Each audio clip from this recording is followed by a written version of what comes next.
Hello and welcome to the FitbawReview podcast. And today I'm joined with my good friend and co-host Philly. How you been, Phil? Been good, back again, second episode, can't wait. Let's just jump straight into it. On Saturday we saw Rangers versus West Ham in a thrilling 3-1 game. We saw goals from Lawrence, Kent, Rabi and Souček for West Ham. A much stronger 11 than what we saw against Blackpool and Sunderland. Obviously, I think we know the number one keeper, which is McLaughlin. McLaughlin looks like he's secured his the number one keeper for Rangers, as he should be. Alan McGregor's getting a bit too old for that, but yeah. Also saw Tav, Golson, Suter, Barisic, who was man of the match, I would say. Absolute terrific performance for him, but he could be worried about his place with the new Rangers signing inbound, but we'll get onto that later. Let's just jump straight into the West Ham game. Phil, did you see much of the game? I mean, I've seen some of the highlights, a few of the goals. I've seen, was it Matondo's goal? Tom Lawrence going to take a wee first touch and not the best, but into the path of Matondo. It was a good finish, I have to say. I didn't see too much of the game, obviously, you would have seen more, so yeah. I mean, Rangers impressing, 3-1 victory. A good West Ham side. It was a strong West Ham side, which include likes of Souček and Antonio, who had a disaster performance. Yeah, War striker, and Declan Rice was subbed at half time and stormed down the tunnel. He wasn't happy, and we saw the Tim himself, David Moyes. He was happy either. But anyway, I think Suter was really impressive. Obviously his debut, this was his debut at Ibrox, and what performance he put in. Some of the balls he was pinging were unbelievable. You know, looked like he'd been playing the goalsman for a number of years. That solid partnership, but you know, likes of Ben Davies coming in now from Liverpool, could Suter's place be under threat? I mean, for me, not really. You know what you get from Suter. Obviously, he's been playing in the Scottish leagues. He can carry the ball very well. You know, he's good in the defensive side, tackling. I feel like he just fits this Rangers system well. It's a very good signing. Although he is injury prone. We'll touch on this later to do with transfer talks, but I feel like it's a good signing, and it's a risk-free signing. You know, you've strengthened your team and weakened an opposition team in Hearts. So yeah, all round good signing. Yes, we saw lights of Barisic having a masterclass. Someone must put him something in his porridge. Lights of obviously Bassey leaving to Ajax for a substantial amount of money. Barisic looks like he's trying to nail down the number one spot. Obviously Bassey took that spot from him during last season, but it looks like he's trying to win it back. We saw lights of Sands coming on at half time. He looks a different player than he was 6 months ago, I tell you that. Yeah, he's coming in. That centre back role looks to be his position now instead of the midfield. You know, probably a squad bit player, I would say, for Gio, but you know, he's defensively was strong, and I think he's one to look out for. Lights of the midfield was really solid with Jack, Kamara and Lundstrom. You know what you get from midfield, they work hard. Kamara looks to be found in a new position. Gio looks like he's been playing in number 8/10 position. Yeah, he's more got attacking than where he was at Gerrard's system in midfield. Yeah, also Jack was back to his best with Lundstrom, you know, pulling up midfield, working hard as always. So likes of Tom Lawrence and Rabi Matondo, who look like a bit of a different class from the rest. I don't know what you've seen of Rabi and Lawrence. Yeah, I've not seen much. Obviously, touched on the fact the goals that they got. If they keep up the form from what they're showing early doors, they could be very dangerous this season. However, it is early doors, it's only pre-season, they're just getting minutes in their legs, so there will be more to come. Well, obviously Tom Lawrence came on at half time and did grab a 1 goal and 2 assists within 12 minutes. Yeah, very early, good sub-impact, but you don't know what's going to come throughout the season. Yeah, so a friendly is a friendly, but we saw lights of Kent back to his best. You know, Sterling past the players. He did grab and goal for himself in the 50th minute. A real good performance for the whole Rangers side. Even the striker didn't get a goal, but Kolak, that's not a solid performance for me. Yeah, again, showing his qualities, what he can add to the side. It's not just about goals for him, it's a link-up play. You start to see that a bit from Morelos' game this season. He won the league.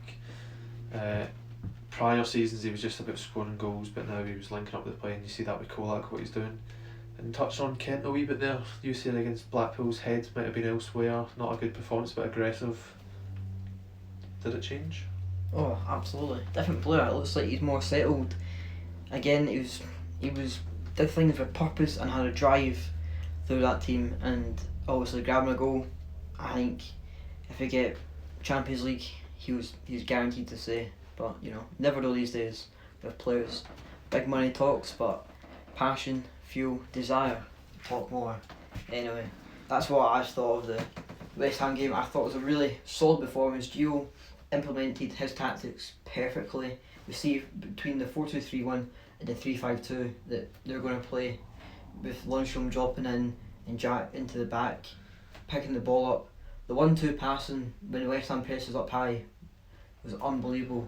I never think I could see Jamie Sanders play a 1-2 quicker in his life than he did in that game. Obviously, likes of Tottenham this Saturday, which I'll be going to the game. Obviously, a quality side in Tottenham, signed lots of players, brilliant manager in Antonio Conte, Harry Kane, Son, they'll all be there, but I think Rangers definitely have a chance of grabbing a goal or two and maybe winning the game. Yeah, I feel like it just shows the quality that your team actually has, and going into Europe, a team like West Ham obviously did better than them last season in the Europa League, but a team like Tottenham, they'll be Champions League, so to obviously you'll test yourself. We don't know what side they're going to play, if it'll be a youth side or a main team. That's obviously yet to know, but it's just showing that you've got quality there and you can get at teams that are appeared to be bigger teams. Obviously West Ham doing very well in the Premier League, from being a bottom half side to a top half to challenging for European spots, and now they look to be a European main state in the Europa League. Well, this should have been the final that probably should have happened last season. Maybe we'd had a better chance of winning the Europa final, but let's just move on. Let's move on to the Celtic game. Also Celtic play was playing at Parkhead, drew 2-2 to Legia Warsaw in a pre-season friendly. So let's get our thoughts. Well, we're actually in Poland for that game. Oh, that's in embarrassing. the capital. Oh, I mean, it was a game of two halves. The final score was a 2-2 draw. Celtic's first half team looked to be their strongest lineup from what we've seen so far. Obviously a few players that aren't in there, like Starfelt, obviously he was injured. Stephen Welsh was in there. Look, there's just a few players that aren't Celtic quality. I don't feel Welsh is maybe an okay backup for the league, but I wouldn't have him starting, especially with these Champions League games. But I want real quality. what about Forrest? He was starting. Yeah, I mean, obviously we got the 2 goals in the first half. Yeah, it could have been 4 or 5. It was just James Forrest. It was a ball we tried to play across to Maeda. It could have been a tap-in, but the pass was a wee bit behind him. He had a shot where Boric, I mean, we all know the quality Boric has, especially over the years. Roll about the years. Lovely testimonial match for him. But Boric, it's a great save. He just goes and flying out, sticking a leg out and goes out for a corner. But for me, Forrest has to score that, and he had a chance later on again in the first half. Had to score that again. But we were 2-0 up in the first half, and then second half we came out, it was almost a B team. A lot of youth players and obviously non-starter players coming out, and Legia got a goal very early on, but I mean, it was a good all-round performance. Obviously a bit worrying defensively, the fact that we conceded 2 goals. Again, it's a high number of goals we've conceded, but Julian, he looked actually better than what I'd expect from his past couple of games, but I still feel like his head's elsewhere. You know, you get the Twitter and the YouTube, all these wee highlights of the players, but even his Instagram, there's no hoops upside your head anymore. It's all these processing and making progress, coming back from his injury. I feel like his head's elsewhere, but yeah. Also, Rio Tati grabbing a fantastic goal, you could say. He really pulled the strings for you in that first half. Yeah, he's been a really good player in pre-season. Very happy with what I'm seeing. Obviously, didn't have a break off of the back of last season with the schedule in the Japanese league, same with Maeda and Kyogo, but I'm excited to see what we can get in a fully fit and fully rested Rio Tati this season. Yeah, I saw like sort of, I think Rio was grabbing a fantastic season. Obviously, playing against Rangers, pulled the pants down, I guess, at Parkhead, and his pass and his goal were really good. If I was a Celtic fan, I'd be very impressed, and I would be confident for the season. But maybe the second half shows you that your first team's good, but do you have the squad depth to push for it in all fronts of Europe and for the league and the cups as well? That's true. I mean, obviously, I think Ange is still wanting to improve the side with the transfer window. A few more signings he's looking for to bring in. I don't know. Obviously, we touched on the last episode. I always want a centre back and maybe like a bigger holding midfielder just to like kick some players in the midfield, especially Champions League games. Will be sitting in a lot more. Or will we? Because Ange's style, you know, he's out there, but I feel like Champions League quality, we might need to work on a defensive side where we're sitting instead of just getting counter-attacked, because players like, if we get a PSG, the quality of Neymar, Messi, Mbappe, You never it's know. a worry. You never know. Ange might say, let's go for it. Let's go for it. But anyway, let's do friendlies and more of the cup action that happened the past week. But let's touch on the Hibs disaster class. Obviously they were playing Great Morton, drew 1-1 and lost 3-1 on penalties.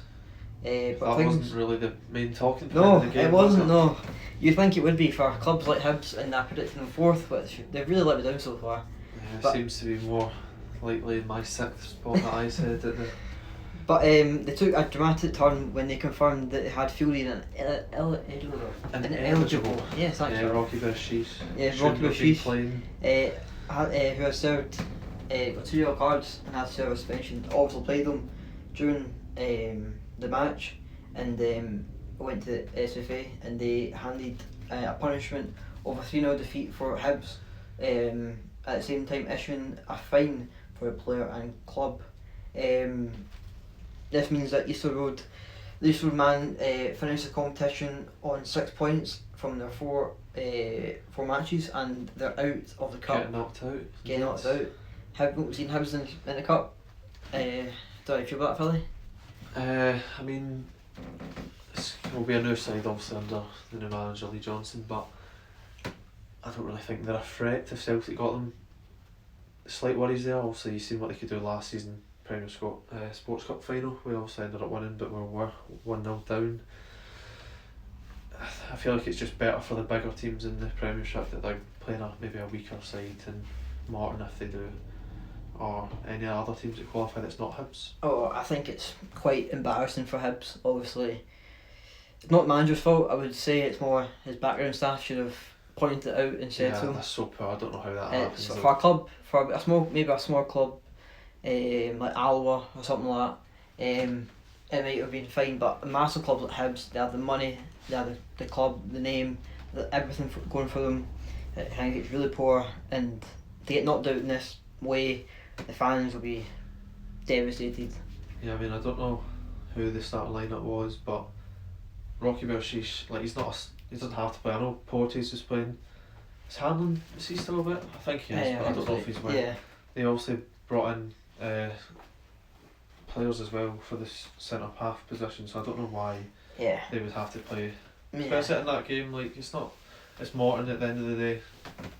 Average Championship side, they're not a Premiership team that maybe you need to put your strongest lineup out. Obviously, Hibs having a very poor cup run in the group stages, however they're out.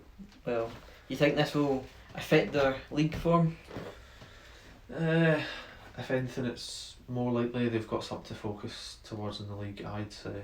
But were they going to win the cup? Probably not. Could have went a really nicely run. But they always did the Scottish Cup. Anyway, let's move on to Aberdeen versus Stirling. I'll let you have one, Phil. Yeah, it was a dominant Aberdeen win in 5-0, obviously playing a weaker side in Stirling and obviously League 2 Scotland. It was goals from Vincente Bergman with the opener. There was a nice team move for the second goal, but seeing on-loan Celtic defender Liam Scales play the ball in behind for Johnny Hayes, his fellow countryman, to run on it and cut it back in the 6-yard box where Christian Ramirez was waiting to tap it in, which made it 2-0. The third goal was a free kick from Matty Kennedy. It was about 20 yards out and he stuck it to the top corner. Didn't know he had that in him, but clearly he does. Yeah, it was very good. Then Ross McCrory getting his second goal of the season, making it 4-0. And then Vincente Bijouin getting the second of the game and the final goal of the game to end the score 5-0. So a very dominant Aberdeen side, showing they've got the quality to score goals. Yes, it was against lesser opposition, but you know, as a Celtic fan, opening game of the season is against Aberdeen.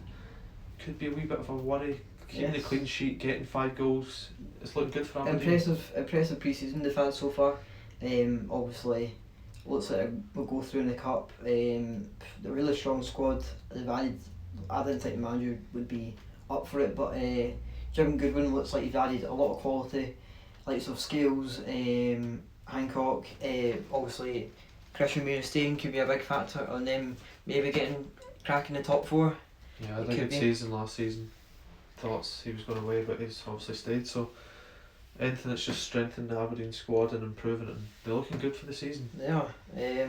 Also, Johnny Hayes grabbing two assists, rolling back the years, you could say. Yeah. I can't believe he's still playing, but Matty Kennedy, he's had a really impressive pre-season. He's grabbed quite a few goals during pre-season. Obviously, will it relate to the league? And probably less likely, but you know, if he's continuing the form he has, there's no reason why not to. Yeah. So, and it looks like Liam Scales will be a starter at centre half. I don't know how you feel about that one. It's good. I mean, if he's going on loan to a side like Aberdeen from Celtic, you want him to be getting game time. And from what I've seen, he's been looking impressive. So, do you think he'll come back and crack the Celtic team? I mean, you see him when he played left back for us. I don't know if I'd trust him at centre back. Obviously, it's early on. He's going out and on. They'll have to see how the season pans out for him to see whether, you know, he's got a mainstay in the Celtic team if he's a backup player, if he goes back in loan or he gets sold. So only time will tell with that one. Yeah, so let's move on to Ross County versus ALLOA Athletic. Yeah, Ross County 2-0, ALLOA, obviously League One side. Again, not the best opposition, most challenging for them. However, Ross County lost a good few players last season. They brought in a few. It was an alright performance. To be honest, the stats, I think it was quite an even game. Ross County having a few more shots were on target, but they did come out 2-0 winners. Goals from Sims, I think it was the 18th minute, and then they obviously got a goal in the 95th minute from new signing Georgie Hawula. But in the 40th minute, talking point here, ALLOA had a penalty. Big Connor Salmon stepped up, had the chance to level it, but he missed. Actually changed the game, but I've seen bits of the game. It looked like Ross County were probably lucky to get the 2 goals. Obviously, I saw Samuel miss a chance near the end to make it, could have made it 2-0, but obviously they got the goal in the end, making goal. It 2-0 anyway. So, but could that lack of quality up front maybe hurt them in the league? I'm not sure. Only 2-0 in a game like this, League One opposition. They might struggle in the league. I didn't predict them as high up as they were last season. I did think they'll stay up, but I don't think they've shown much. And the new signings aren't really out there. Players of nobodies, you could say. More of a wait and see. Yeah. Just kick on to Airdrie St Mirren. Let's grab.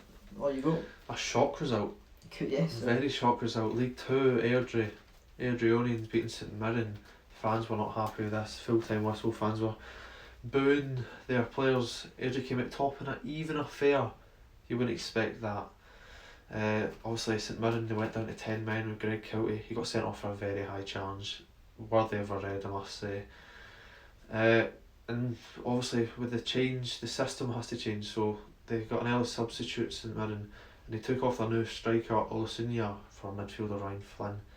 In the end, I mean, they just struggled to create with the one striker down. Round about the hour mark in half time, they were taking off defenders for midfielders, trying to go more attacking, but just a poor result in the end. The travelling fans were disappointed with it. Well, Hibs had a bad pre-season. St Mirren are on the same track as them. I think they could turn it around and give something maybe in the league and try not to get relegated, or I think their time has come. I mean, obviously my predictions, I said they're going to finish 11th and get relegated. You said my predictions aren't the best. From what I've seen so far, it looks like that could be the course for the season. A really bad result. They didn't really. They struggled to create chances, I'd say. There wasn't a lot of chances where you think, oh, they're goal scoring chances, they have to score that, especially against the side like Airdrie. They're not, again, the best team. yeah, well done to Airdrie for getting the result done, and St Mirren will need to change. Yes, let's move on to Elgin versus St Johnstone. I mean, an entertaining match. It is indeed. 6-goal thriller. Surprise, a League Two side again, like Elgin, getting 2 goals. We're at home indeed against St Johnstone, however. 4 goals for St Johnstone attackingly, looking very good defensively, a wee bit of a worry, a bit like Celtic, getting the 2 goals but also conceding 2 goals. But yeah, St Johnstone came out 4-2 winners, and it was a relatively comfortable game. They were 4-0 up. It was 2 late goals for Elgin, but they were just consolation goals. Goals from Montgomery, also on loan from Celtic. Yes. Halbog, new signing from Hibs in the past few seasons. Stevie May, so he's a wee bit of a comedian striker, but he does do the job on occasions. He gets what he needs. He does, in Callum Ballantyne coming off the bench to get the 4th. Callum Davison, the manager, who'll be happy, side scoring lots of goals and creating chances, but defensively could be a worry. Relatively poor. Yes, St Johnstone hasn't been looking very strong at the back. Yeah. Attackingly, very impressive, but could that mean against top opposition likes of Celtic, Hearts, Hibs, and Rangers, they could really struggle, and that could get them down to the relegation zone? Yeah, they might struggle.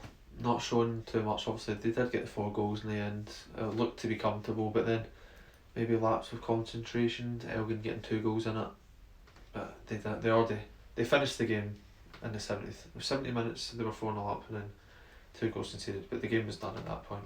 Yes, I'm sure the manager will be relatively happy about the performance. Let's move on to the latest transfers. Let's say Aberdeen have confirmed that Luis Lopez, or from Benfica B, has joined them. I didn't get how much he joined them for, but I think it was like 250k. It wasn't a lot.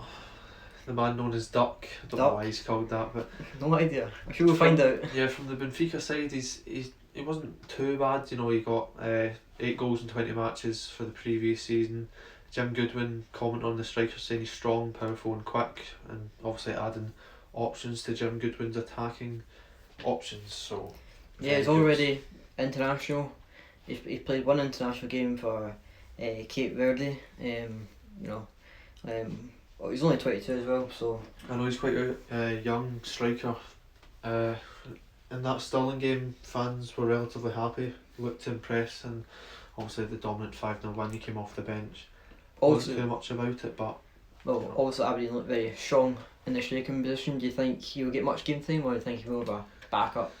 From what I've seen, obviously starting on the bench, Ramirez starting might, I know it's early doors, it might just be pre-season, getting comfortable with the team and the system, but I feel like from what we've seen, Ramirez will probably start most games, and then Lopez will be introduced off the bench, or maybe for rotated sides or weaker teams in the division, they might start. Do you think we could see the end of Ramirez at Aberdeen?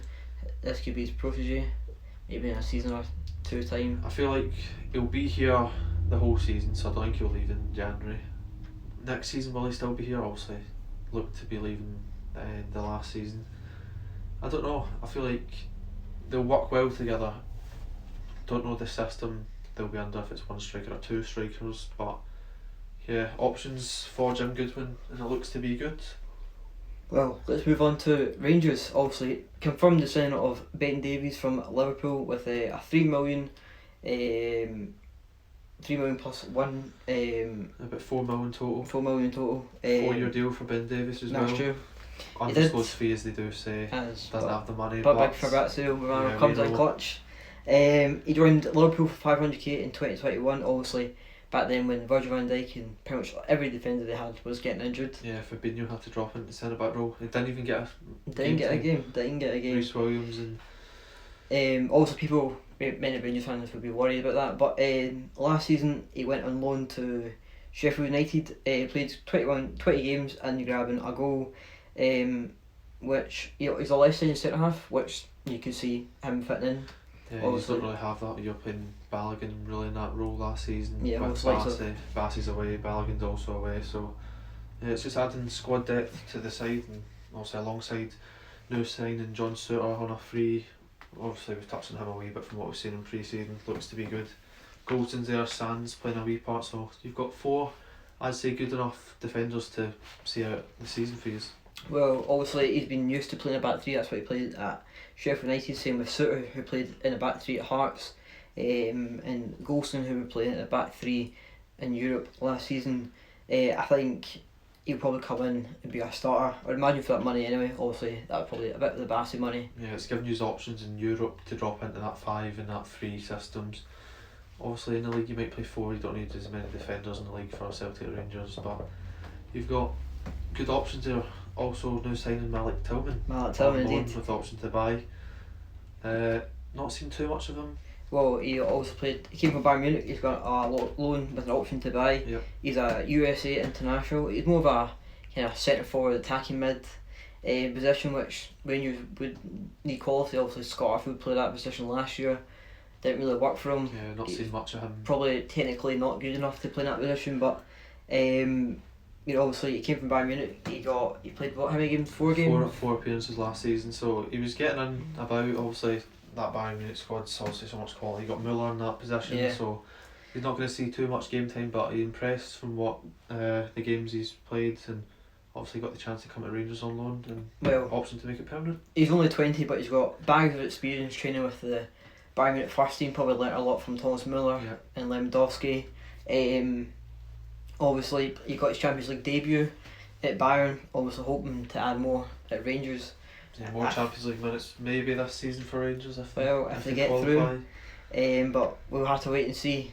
Well, I think he's obviously going to compete with Tom Lawrence and Kamara and Arfield. I think we can see Arfield dropping back this season with minutes wise. Yeah, I think his game minutes will definitely shorten. You're bringing a lot of attacking options in them.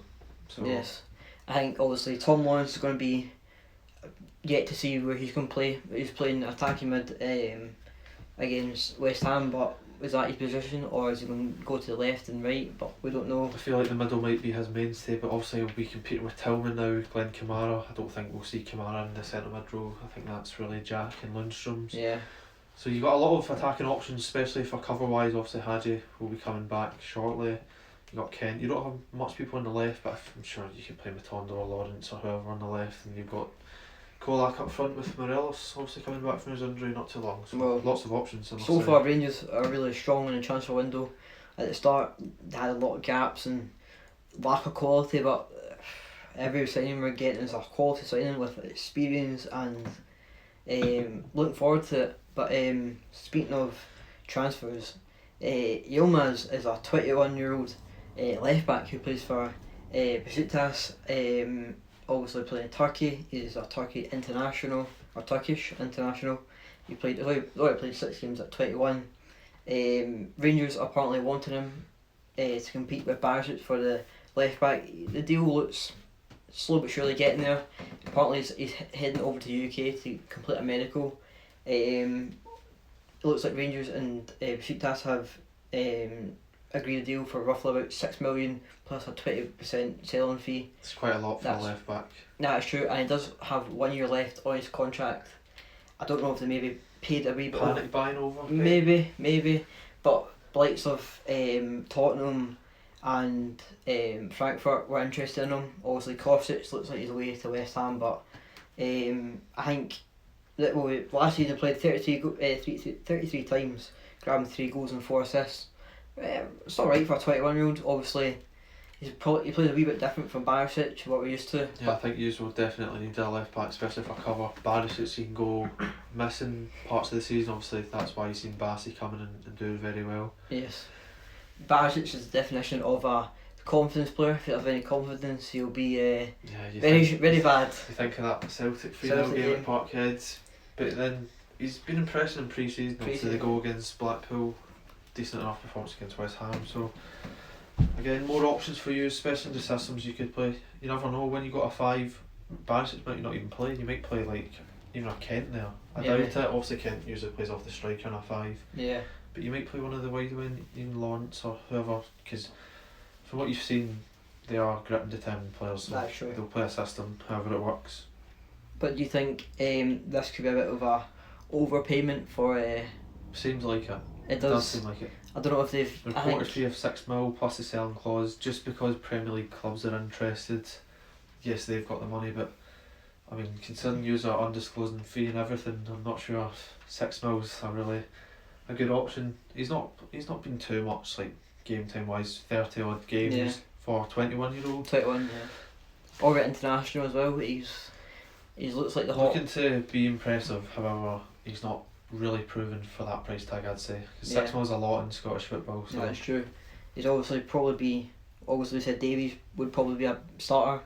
Maybe this time with Barisic, maybe probably get upwards of 30.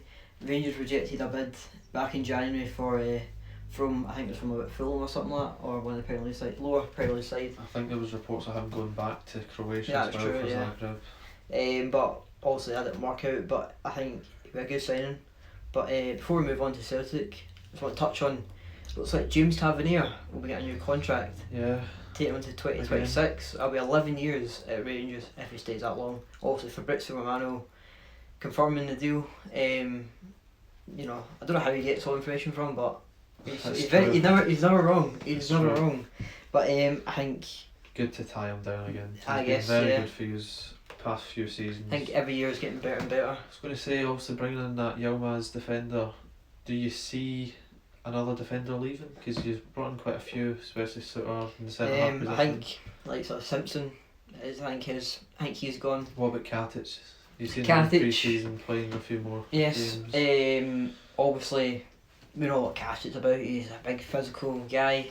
I think he was good back before his injury, and you know, under Gerrard I think he suited it because we weren't amazing on the ball and we could just give it to Goulson. Yeah, more aggressive defending for him. Yeah, obviously he's really good at set pieces. He's big, physical centre half, maybe better in the league, but I think in Europe if we have to play him, I think he'll be found out. I think if people just have a guy on Goulson and he's forced to play the ball, I think it could be a weakness for Rangers and it could be easily exploited. So I think we could see that Katic's time. Yeah, I don't see him getting much minutes anyway, especially the players he brought in. Yes. Move on to Celtic. Let's move on to Celtic. Obviously confirming the signing of MOOY, who's a 31-year-old.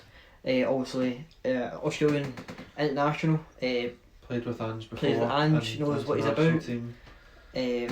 He's also played 58 times for Australia, grabbing 8 goals and 14 assists. Obviously, likes of played it for Man City and Brighton. Obviously, bringing a lot of experience to that centre mid spot. Yeah, he's played a lot of games in the Premier League, especially with Huddersfield and Brighton. He's shown in the past he can be a goal scoring midfielder, and he looked to be good at that stage. But obviously, 2 years in China, in Shanghai, he's then left. For me, I wasn't obviously over the moon at the start of when we were hearing the rumours, but now that he's in, I feel like it's a no-loss transfer really. It's a 31-year-old, he's played under Ange, he knows what he's getting. We've paid no money for him, it's just the wages, but you think what could go wrong really? You think he'd become Ange's right-hand man? Obviously he's played underneath him, he's knows what Ange wants from his team, and obviously been impressed what Ange wants and obviously came back. Yeah, I feel like in this system that we play with Ange, we don't really play centre mids. I know that might sound a wee bit stupid, but we play with more like 2 10s and a holding mid. Yeah. And Cal McGregor's really that holding midfielder now. I don't see him, obviously in his past a few years ago in the Premier League he was a goal scoring midfielder getting on, running into the box. I don't see him doing that as a number 10 for this system, so I feel like he'll be a backup to Cal McGregor in the holding. However, we've got Adeguchi, who was injury prone last year, obviously at ALLOA, denying his game time, and we've got James McCarthy, so I don't really know. That's obviously 3 options. I wouldn't say McCarthy's good enough. Yeah. I feel like that's one we could all agree on. Was it Ange that brought him in? Was that? I feel like he was a signing that was already agreed for that season when Ange came in, a bit like Urigide and Liam Shaw. Yeah. They were both out on loan last year, but Urigide, he's actually playing a wee bit more minutes this season, pre-season, at the right back position. We got Ralston, Juranovic. Talks of Juranovic were meant to be away, but you know he seems to be staying now. So yeah, it's just more quality, adding depth to the squad. It's a bit like MORTIZ, JENZ, our new centre back, obviously on loan, option to buy. Good friends of Matt O'Reilly in Fulham days, and when they were in the under 23 squads. he had a wee conversation with him. Matt O'Reilly said to his agent, get a move on, get up here as soon as possible. But I've not seen too much of him. He looks to be he's a very physical centre back. He doesn't mind stepping in to win the ball, however that could lead to positions being a wee bit out of position, but that's how Ange plays. He likes the defenders aggressive, winning the ball back, a bit like Carter Vickers. That's why he did so well last season. Yeah, loan to buy options in it. Finished 16th last season with Lorient. Again, just adding needed quality, I would say, because obviously Starfelt's injured, Welsh is maybe not good enough. You think you can see him coming in and being the first choice centre half? It's hard to say because obviously that partnership with Starfelt last season with Carter Vickers very well, but Starfelt's injured. We don't know when he's back. It should be just probably at the start of the season, but we don't really want him. I don't want him testing, like obviously you get your pre-season coming back into it. I don't really want that at the start of the season. Yeah, against Aberdeen. Not seen much of him. Obviously he's not played for Celtic yet pre-season. He should be playing in the upcoming matches hopefully. He only started training a few days ago. Yeah. Well, I could see him coming in to start, but not seen too much. Okay. Let's move on to a wee bit of a out transfer for Celtic. There's possible talks of Matt O'Reilly leaving to join former Celtic boss Brendan Rodgers at Leicester. I mean, just no, please. You know, there's been rumours over the years when Rodgers left, he's been trying to take players. He's tried to take Callum McGregor up to the Premier League. Obviously, McGregor staying now with captain. Yeah. There was obviously rumours with Juranovic as well. And Edgeworth.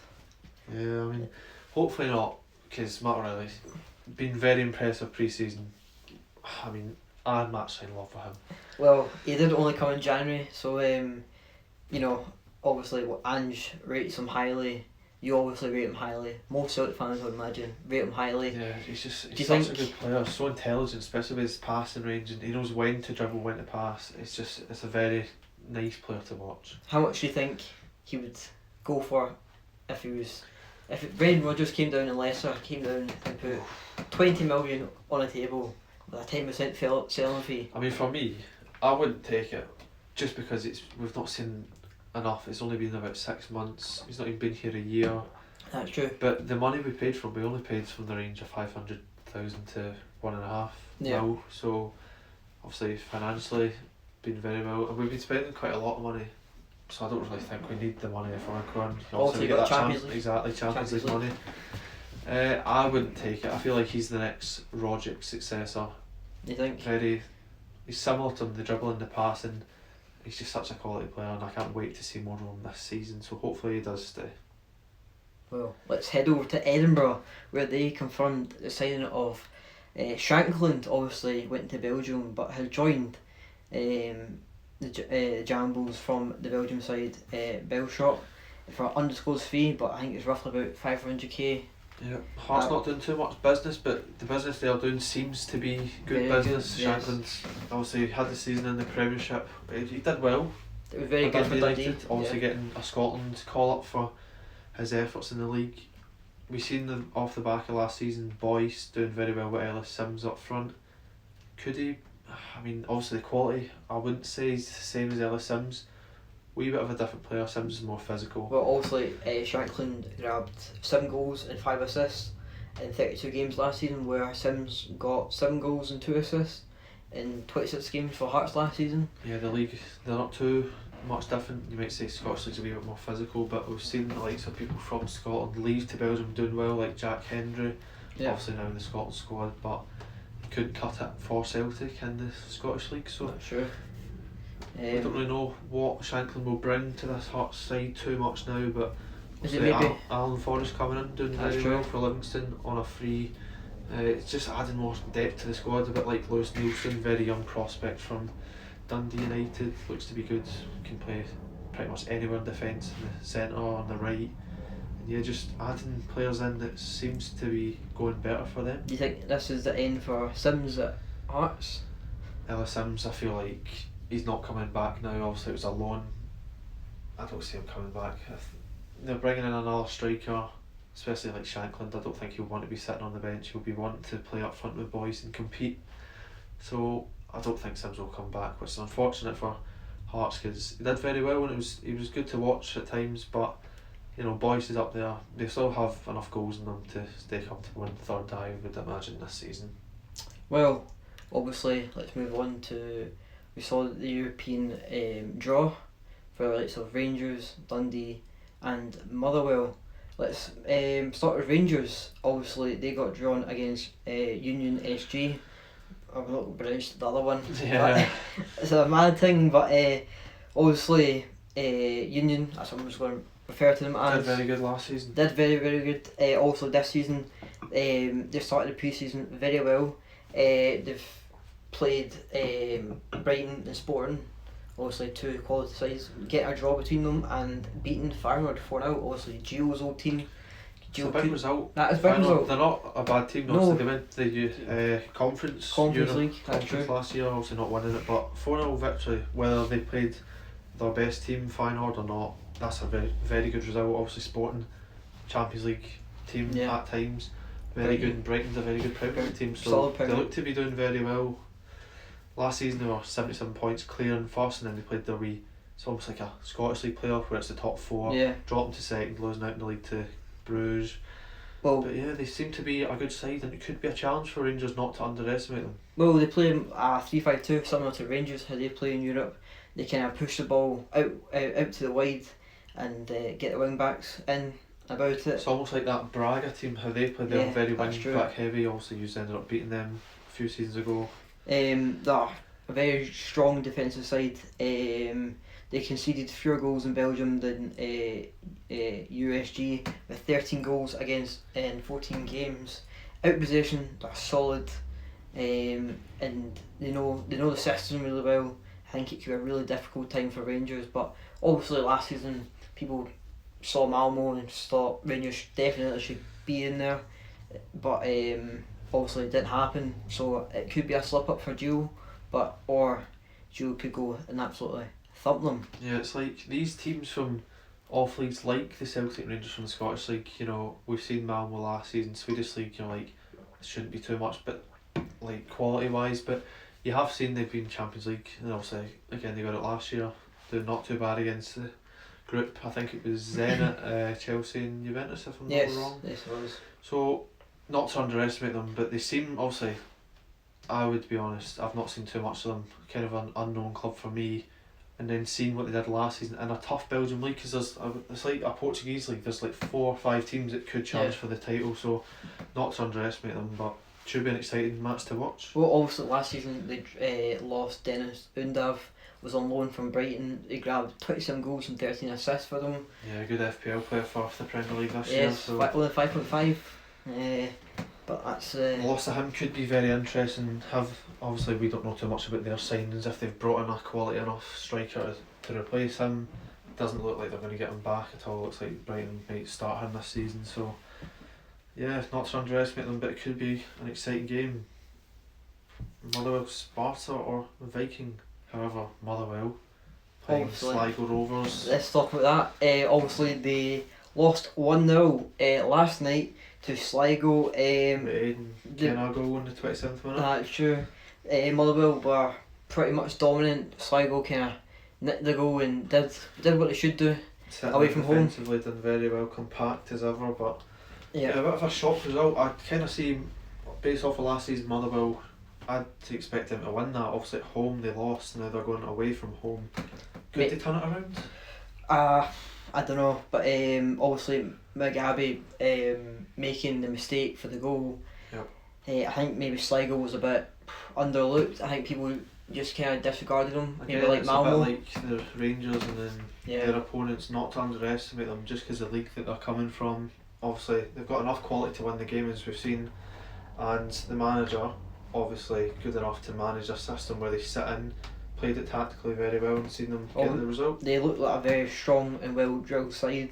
Aidan Keena obviously grabbed the goal, grabbing his 13th goal of the season on the 27th mark. Yeah, a factor might have been in this game that obviously Motherwell's season's not started, and Sligo's obviously got a few games under the belt for them. Similar to Malmo and Rangers also last season.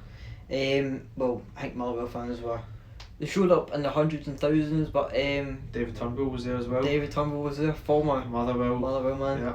But I think it was a poor team performance, especially for the occasion. Yeah, the fans weren't happy at all. No, obviously I think. They came out in their numbers to support just for a poor result. Now they'll need to travel all the way to the Northern Ireland to see the result. Hopefully they get it. Obviously, we hope they do, because Scotland exactly coefficients. More we, teams in Europe from Scotland the better. Gets the league recognised and it will be more exciting to watch. Well, obviously it's looking they're in a 1-0 deficit, but they can turn it around over there. But who knows? Let's say we'll move on to Dundee United. Obviously they were drawn against AZ ALKMAAR or TUZLA City, who are Bosnian side. We'll start with them. Well, obviously Dundee will play their games on the 4th of August. Tunisia, was it? TUZLA. TUZLA City. TUZLA City. No wonder you're getting it wrong. Nobody's heard of them, let's be Yes, honest. we have I think no idea. AZ ALKMAAR will comfortably beat them, because Yeah. AZ ALKMAAR, they're not a bad team. I think that's a really hard draw for Dundee United. Yeah. Well, TUZLA, they're out without their last top goal scorer, Zumarovic Kimpik, who... Good pronunciation, I must say. I think I butchered that terribly, but his contract was expired, and Adin Zankvik, who joined the rivals, it's it wasn't, so we don't really care. But obviously they've got two key players. I don't think we need to touch much about them, because let's be honest, AZ ALKMAAR should whitewash them. Yeah. Let's move on to AZ ALKMAAR. They obviously lost on window to Ajax for 10 million. That's a big loss for them. That's true. The left back, young fullback. I mean, there was rumours he was going to the Premier League. To be fair, I would have thought if he was to move on, it would have been to probably a top 5 league. He is a good player, and I mean, AZ ALKMAAR, they're a very good side. yes. They are European quality side, so Dundee United will be very up from their hands if AZ ALKMAAR managed to beat TUZLA City, which you would expect. AZ have got quality all over the pitch. They're top goal scorers. Last season, LIVINGSTON grabbed 20 goals last season. Good season. Yep, and they were solid last season. I think I think they'll get through. I think if they get to Dundee, it'll be a very tough game, and I don't have much faith in them, to be fair. Make sure we get the Dundee United in there. Oh, Dundee don't United, upset the yes. fans. Don't Very upset the close fans. to each other, the That whole is stadiums, true. however, we That know is the true. difference, just so we One's are. in Europe, one's in the Championship. That is very true. Do you think if AZ obviously beat TUZLA, do you think they'll make it through, or do you think Dundee United might surprise them and get through? Because I feel like Dundee United are the underdogs here. I think they will, but I don't know, maybe the fans behind them, it could be jumping. You don't know. I've not seen too much of Dundee United in That's pre-season. They've not really got the results going, or many signings in, so obviously just the 3, but we'll just need to wait and see. Obviously lost a lot of key men. they did get obviously Dylan Levitt and Stephen Fletcher's coming in from That's Stoke, but not really no Seagrist. proven. Exactly, losing a few players. Do they have the quality to make it through? Personally, I would like to see it, but I don't think they will. I think they might lose a 2-0 or something like that. Well, I think it's time for the last bit of the show, and we move on to the League Cup round 4 predictions. Can never have a predictions. I think without a predictions. Let's there say. you go. Well, I'll start off. I'll let you tell me all the games and we can just speak. Yes. So first game is KILMARNOCK versus STENHOUSEMUIR.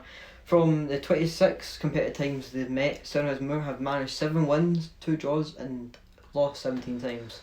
Yeah, I mean, this is only going in one way. Yeah, I'd have to agree.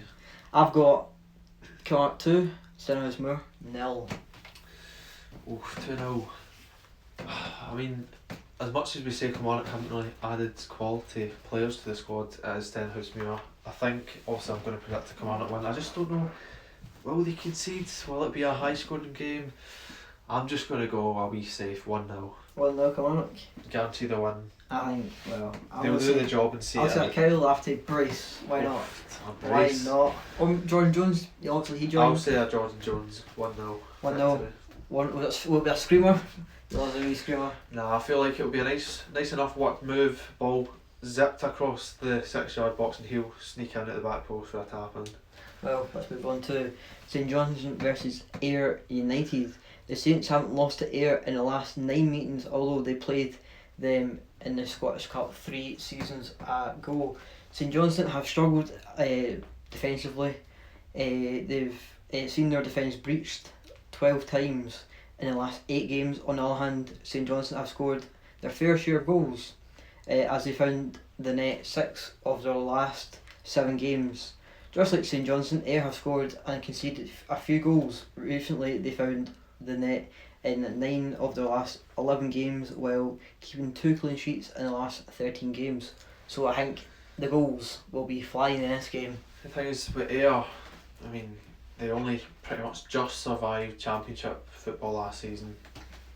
But St Johnstone, again, they also did get promoted, so they played them last season, probably having the favourable results over the season. I do think St Johnstone will win, but I don't think it will be a very much... I don't actually think there will be a lot of goals, even though there is, but St Johnstone, they want to really help their defensive record and assure it. I don't know. To be honest, I could see a wee cheeky 1-0 Ayr win, but I'm not going to go with that. I'm just going to go, because there is goals, I don't think there will be, but I'm just going to predict it. I'm going to go 3-1 St Johnstone. Well, I'm going to have to agree. I went 3-1 St Johnstone as well. Obviously, the stats show there will be goals, so Yeah, I indeed. back the stats. So let's move on to Livingston versus Kelty Hearts. I feel like this could be a very entertaining game. Obviously, Kelty Hearts coming up from League 2, the talk is like, when you relate Kelty Hearts, you always think of Hearts. You feel like there's an exciting side there, even though there's not too much about them. Livy, the way they play, it's very defensive, but I feel like with these teams they open up more and play more football. Obviously, on the 4G pitch it is. Before you give your prediction, I'll give my fact check. Fact, yeah. Kelty Hearts have scored against in the last 5 games, 5 out of 6 games, whilst opponents netting a total of 7 goals. At the back, Kelty Hearts really could do with shoring up things. Livingston have failed to prevent opponents from scoring in 5 of the previous 6 games, letting in 7 goals during that time. Obviously, maybe it would leak at the back, but I reckon it'll be a simple 2-0 Livingston. Yeah, for me, I'm going to go 3-0 Livy. You know, they're just dominant. The way they defend against a Celtic and Rangers, they can do that against a Kelty Hearts, and they've got more attacking quality than Kelty Hearts. Obviously, bringing in that new striker from the Bangladesh league. He's been about the place. I think he's played for Hearts before. I mean, we don't really know too much about him, but I feel like they'll just get the job done. Wait and see in that one. 3-0. Well, obviously, the next one will be Raith versus Aberdeen versus Raith Rovers. Could be a good game, this one. I think it might be. Obviously, Aberdeen got goals against Stirling. Yeah. Raith aren't the worst side. They're not the best side, but I feel like it could be. I'm just going to cut to the chase here. I'm just going to go 2-1 Aberdeen. Great minds think alike. I went 2-1 as well. Wow. I think it'll be a tight game. I see Aberdeen scoring early in the game, and then Raith maybe tying it up, making it 1-1 at half time, and then maybe like a set piece making it 2-1, and Aberdeen kind of holding on the win. Obviously they're playing at home, so I think it'll be a close game, but I see Aberdeen having a really exciting pre-season, and obviously too much quality, I reckon, for Raith Rovers who are in the Championship. Yeah, I feel like this could be an opportunity to see the new man up front, Mr. Duck. Oh, Mr. Duck himself. I feel like it's obviously a weaker opposition they're playing. Obviously they played Stirling, which is obviously much worse than Raith. However, could he start? They might play, I would assume they'd play a strong lineup, but he still might start. So yeah, 2-1. Well, that's all the time we've got for today on this. All the time we've got. on got to today. wrap this up now. We do. But I've got to go home and make this and record it and edit it all up. Anyway, I'll leave it here. Thank you, ladies and gentlemen, for watching. If you've watched so far, please give it a like, subscribe, and give us a wee comment on. Goes a long way. It does. It improves our ego a lot better than it should. Yeah. By the way, thanks for all the support in the last episode. Yeah, smash. Didn't expect that. Yeah, obviously the FitbawReview army coming in strong. Well, anyway, if you haven't also known, we have a Twitter and Instagram. Yeah. Links in the description as always. And yes, we'll see you next one. Hopefully, see you for a championship prediction video. But we don't know. We better not give that away yet. See you soon. Bye bye.